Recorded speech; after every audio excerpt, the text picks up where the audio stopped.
السلام علیکم ناظرین، آپ یوٹیوب چینل دیکھ رہے ہیں، میں عمران خان ہوں۔ ناظرین، نون لیگ اور پیپلز پارٹی خالی میدان میں بڑکے مار رہے ہیں اور انجوائے کر رہے ہیں۔ بلاول اس میں زیادہ نمبر لے گیا اور بلاول نے ایک کوشش یہ کی ہے کہ کسی طرح گلگت بلتستان میں یہ ثابت کریں کہ وفاقی حکومت جو کچھ بھی کر رہی ہے اس میں بلاول کا کوئی کردار نہیں ہے۔ تو تھوڑا سا میں ریکارڈ کی درستگی کے لیے بتا دوں کہ دونوں آئینی ترامیم جو ہوئی ہیں وفاق میں، وہ دونوں پاکستان پیپلز پارٹی نے ساتھ مل کر کی ہیں، بلکہ بلاول نے کہا تھا کہ بروٹ میجورٹی کے ذریعے سے ہم یہ کریں گے، اور پھر انہوں نے کر کے دکھائی بھی۔ اس کے علاوہ جتنے بھی قوانین پاس ہوتے ہیں یا بل آتے ہیں وہ سارے آصف علی زرداری صاحب اس کو نوٹیفائی کرتے ہیں۔ اس کے علاوہ جتنے بجٹ پاس ہوئے ہیں وفاق میں وہ سارے پاکستان پیپلز پارٹی کی مدد سے ہوئے ہیں۔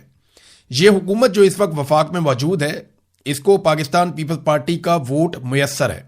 اگر پاکستان پیپلز پارٹی ووٹ نہ ڈالتی تو شہباز شریف کبھی بھی حکومت نہ بنا پاتے۔ تو پیپلز پارٹی اور پی ایم ایل این جو کچھ بھی وفاق میں ہو رہا ہے اس کے لیے برابر کے ذمہ دار ہیں۔ پاکستان میں ہونے والی جبری گمشدگیوں کے لیے دونوں ذمہ دار ہیں اسٹیبلشمنٹ کے ساتھ۔ پاکستان میں جو کچھ بھی معیشت کے ساتھ ہوا، جو کچھ بھی معاشرت کے ساتھ ہوا، اور پاکستان میں جو کچھ بھی پاکستان کے ساتھ ہوا، اس کے لیے ذمہ دار پاکستان پیپلز پارٹی اور P M L N equally ہیں، اور ان دونوں سے ذمہ دار ہیں ان کو لانے والے، یعنی پاکستان کی اسٹیبلشمنٹ۔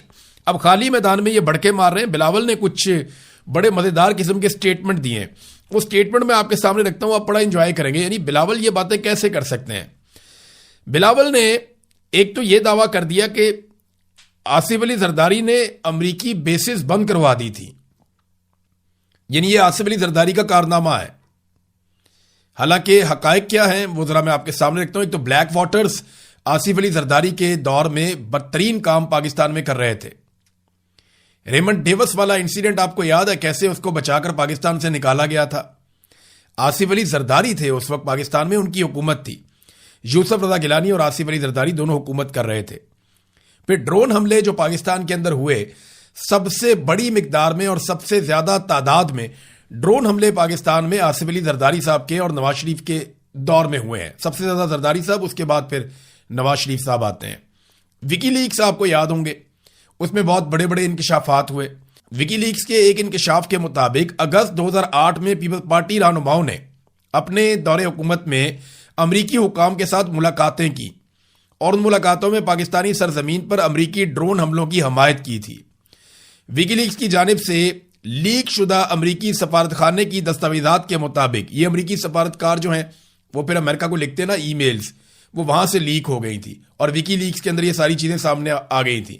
تو امریکی سرکاری دستاویزات کے مطابق پاکستان پیپلز پارٹی کی حکومت نے ڈرون حملوں کی حمایت کی تھی، لیکن پیپلز پارٹی کے وزیر اعظم یوسف رضا گیلانی نے امریکی سفیر سے ملاقات میں کہا تھا کہ ہم پبلکلی یا قومی اسمبلی میں احتجاج کریں گے، ہم عوامی طور پہ ڈرون حملے کے خلاف موقف بنائیں گے، لیکن آپ اسے اگنور کر دیجئے گا، آپ ڈرون حملے جاری رکھیے گا۔ یعنی احتجاج سے صرف ہم عوام کو مطمئن کریں گے تاکہ ہمارا ووٹ بینک خراب نہ ہو، آپ ڈرون حملے کرتے رہے، ہمیں اس پہ کوئی اعتراض نہیں ہے، بلکہ ہم اسے اپریشیٹ کرتے ہیں۔ یہ جناب پاکستان پیپلز پارٹی نے کیا تھا، اور امریکن دستاویزات کے اندر اس کا انکشاف ہوا تھا، وکی لیکس کے اندر۔ تو بلاول کیسے کہہ سکتے ہیں کہ زرداری صاحب ایبسلیوٹلی ناٹ والے ہیں؟ انہوں نے عمران خان صاحب کا مذاق اڑایا، قیدی نمبر 804 کو 420 کہا، انہوں نے کہا جی کہ ایبسلیوٹلی ناٹ وہ کہہ ہی نہیں سکتا تھا اگر زرداری نہ ہوتا تو اسامہ بن لادن کو جب پاکستان میں قتل کیا گیا، امریکی مرینز آئے افغانستان سے فلائی کر کے، اور پاکستان کے دور دراز علاقے میں ایبٹ آباد وہ پہنچے، اور ایبٹ آباد میں جہاں پہ فوج کی ٹریننگ ہوتی ہے وہاں پہ انہوں نے اٹیک کر دیا اسامہ بن لادن کے کمپاؤنڈ پہ، اور اسامہ بن لادن کو مار کے اس کی لاش اٹھا کر لے گئے۔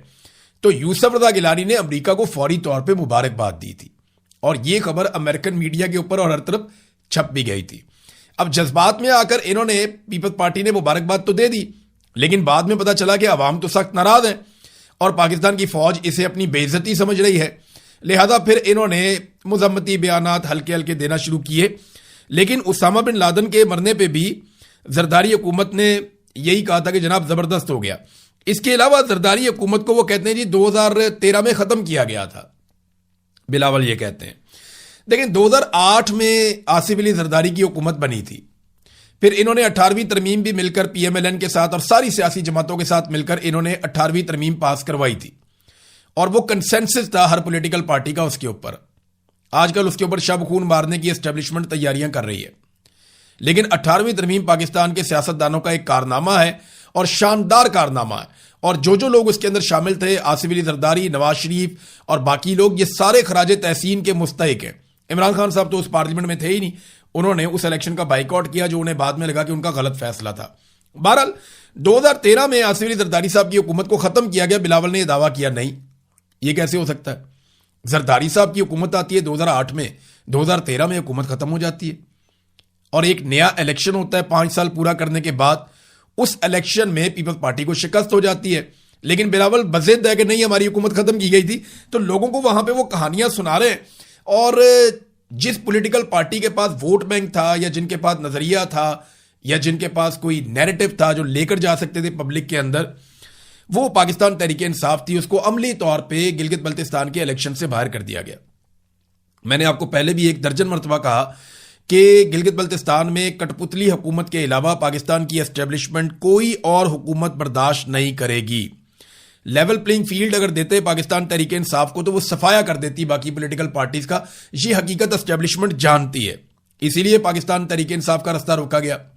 ایک بات آپ میری اپنے ذہن میں رکھیں, لوگ آپ کو کہیں گے اسٹیبلشمنٹ بہت غصے میں ہے, یہ 9 مئی کی وجہ سے نہیں جانے دے رہے, یہ جناب پی ٹی آئی والے معافی نہیں مانگ رہے اس لیے ہو رہا ہے, یا جناب یہ فلانی وجہ ہے. کوئی وجہ نہیں. اگر آج پاکستان تحریک انصاف کی مقبولیت ختم ہو جائے, یا اسٹیبلشمنٹ کو اس بات کا یقین ہو جائے کہ پاکستان تحریک انصاف ووٹ لینے کی اہلیت نہیں رکھتی, تو تحریک انصاف کے اوپر سے ساری پابندیاں ختم ہو جائیں گی.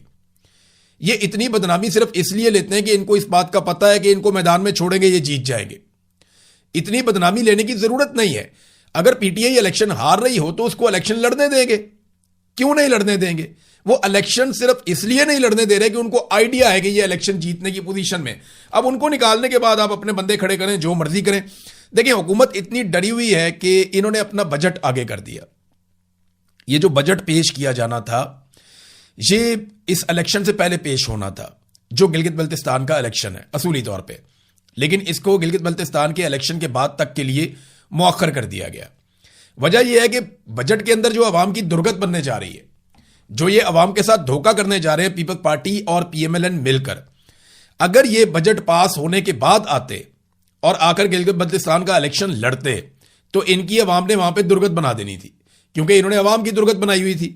تو عوام کی گت بنانے جا رہے ہیں یہ لوگ, جو انہوں نے آج تک عوام کے ساتھ کیا, ان کا خون نچوڑنے جا رہے ہیں بجٹ میں. تو اس بجٹ کے بعد یہ عوام کو شکل دکھانے کے قابل نہ رہتے, لہٰذا انہوں نے پہلے گلگت بلتستان کا الیکشن لڑنا ہے, وہاں پہ ووٹنگ کروانی ہے, اور اس کے 2 یا 3 دن کے بعد آ کر ان سب نے بیٹھ کر ٹائی پینٹ کوٹ پہن کے ووٹ ڈالنا ہے, اور عوام کے حق پہ ڈاکہ ڈالتے ہوئے ایک اور ظالمانہ بجٹ آئی ایم ایف کے کہنے کے اوپر انہوں نے منظور کروا دینا ہے. پاکستان تحریک انصاف میں صرف بیرسٹر گھور کو اجازت ملی ہے یہ الیکشن لڑنے کی, اور اس کے پیچھے ریزن میں آپ کو بتا دیتا ہوں, تاکہ یہ الیکشن بعد میں لیجیٹمائز کر دیا جائے, یعنی اس الیکشن کو جواز دے دیا جائے. بیرسٹر گھور آپ جانتے ہیں, ان سے عاصم منیر صاحب بھی خوش ہیں, ان سے عمران خان صاحب بھی خوش ہیں, ان سے سارے ہی خوش رہتے ہیں, وہ کسی کو ناراض کرتے ہی نہیں, اچھے آدمی ہیں بہت. تو بیرسٹر گھور جو ہے وہ اس الیکشن کو قانونی جواز فراہم کر دیں گے. یہ بھی گئے ہیں وہاں پہ کمپین کرنے کے لیے, اور وہ پبلکلی اتنے پاپولر آدمی تو ہے نہیں, لیکن جیسے بھی مار دھاڑ بیچارے کر رہے ہیں, اور جتنی ان کو اجازت ملتی ہے اتنی بھاگ دوڑ وہ کر بھی لیتے ہیں. اور وہاں پہ جس قسم کا ماحول ہے اس میں الیکشن جیتنے کے تو امکانات بننے نہیں دے رہی حکومت اور اسٹیبلشمنٹ. اور اگر کہیں عوام وہاں پہ ڈٹ گئی اور کھڑی ہو گئی تو پھر الیکشن والے دن کے بعد بیرسٹر گھور جیسے لوگ کام آئیں گے کہ ٹھیک ہے جی یہ الیکشن ہو گیا, اور یہ معاملات کو ٹھنڈا کر دیں گے. بہت سارے لوگ ایسے ہوتے ہیں نا, جو اسٹیبلشمنٹ کے بھی قریب ہوتے ہیں اور عوام کے بھی قریب اپنے آپ کو رکھتے ہیں. تو جیسے ہی عوام کا غصہ بڑھتا ہے تو وہ عوام کے ساتھ کھڑے ہو جاتے ہیں اور پھر آہستہ آہستہ سچویشن کو ڈیفیوز کر دیتے ہیں. یہ کردار آپ دیکھیں گے آج سے تھوڑے دن کے بعد, جب گلگت بلتستان میں الیکشن چوری کر لیا جائے گا, اس کے بعد آپ دیکھیں گے کہ بڑے طریقے سے ان ساری چیزوں کو نارملائز کیا جائے گا. بالکل ویسے ہی جیسے عمران خان کی قید تنہائی کو نارملائز کیا گیا, بالکل ویسے ہی جیسے عمران خان صاحب کی ایک آنکھ ضائع ہونے کے معاملے کو نارملائز کیا گیا, بالکل ویسے ہی جیسے قتل عام کو نارملائز کیا گیا, بالکل ویسے ہی جیسے پاکستان میں غیر آئینی غیر قانونی تمام کاموں کو نارملائز کیا گیا. آئینی عدالت, آئینی ترمیم کے نتیجے میں بننے والا سارا سسٹم, ہر چیز کو نارملائز کیا گیا نا, ورنہ یہ تو حکومت ہی جعلی ہے. اس حکومت کو ابھی تک نارملائز نہیں ہونا چاہیے تھا، لیکن بڑے رفتہ رفتہ یہ ساری چیزیں کی گئی ہیں. تو اسی طرح گلگت بلتستان کے اندر ایک الیکشن ہوگا اور بعد میں اس کو نارملائز کرنے کی کوشش کی جائے گی. اب ڈیپینڈ کرتا ہے گلگت بلتستان کے عوام پر کہ وہ کتنا ڈٹ کر کھڑے ہوتے ہیں اور کس طریقے سے وہ اپنا حق چھیننے کی کوشش کرتے ہیں. وہاں کے نوجوانوں پہ ڈیپینڈ کرتا ہے. اگر وہ کھڑے ہو جائیں گے تو وہ بچ جائیں گے، ورنہ ان کی حالت بھی پنجاب والوں جیسی ہوگی، پاکستان والوں جیسی ہوگی. جو باقی لوگوں کے ساتھ ہو رہا ہے ان کے ساتھ بھی وہی ہو جائے گا. سہیل آفریدی صاحب کی حکومت گرانے کے حوالے سے کچھ انکشافات مزید سامنے آئے. رضوان غلطی صاحب ہیں، انہوں نے بھی اس کے اوپر ایک پورا ایک پروگرام کیا ہے، اور ان کے ساتھ جو ہیں وہ ایک اور صحافی بھی موجود تھے، ہمارے دوست.